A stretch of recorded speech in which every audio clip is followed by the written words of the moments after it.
ইউক্রেনের president Volodymyr Zelensky বলেছেন, যুদ্ধবিরতিতে রাজি না হয়ে পরিস্থিতি জটিল করে তুলেছে রাশিয়া। গতকাল শনিবার রাতে সামাজিক যোগাযোগ মাধ্যমে দেওয়া এক পোস্টে তিনি একথা বলেন।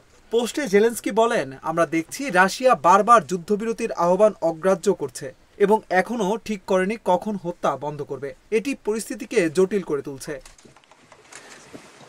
এদিকে মার্কিন প্রেসিডেন্ট ডোনাল্ড ট্রাম্পের সঙ্গে বৈঠক করতে সোমবার ওয়াশিংটন যাবেন ইউক্রেনের প্রেসিডেন্ট ভলোদিমির জেলেনস্কি। ট্রাম্পের সঙ্গে ফোনালাপের পর এক্সে ভলোদিমির জেলেনস্কি বলেন, সোমবার আমি ওয়াশিংটন ডিসিতে প্রেসিডেন্ট ট্রাম্পের সঙ্গে দেখা করব। হত্যাকাণ্ড এবং যুদ্ধের অবসান সম্পর্কিত সমস্ত বিবরণ নিয়ে আলোচনা করব। আমন্ত্রণের জন্য আমি কৃতজ্ঞ।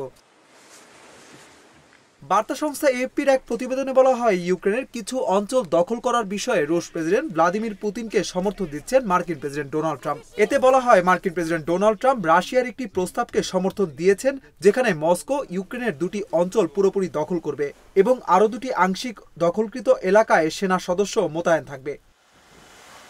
সূত্র জানায়, রুশ প্রেসিডেন্ট ভ্লাদিমির পুতিন মূলত চান ইউক্রেন দানবাস অঞ্চল ছেড়ে দিক, যা পূর্ব ইউক্রেনের দোনেৎস্ক ও লুহানস্ক প্রদেশ নিয়ে গঠিত। ট্রাম্পও এ ব্যাপারে সমর্থন দিতে আগ্রহী। গতকাল শনিবার ট্রাম্প ইউক্রেনের প্রেসিডেন্ট ভলোদিমির জেলেনস্কি ও ইউরোপীয় নেতাদের সঙ্গে ফোনালাপে এই বিষয়টি আলোচনা করেন।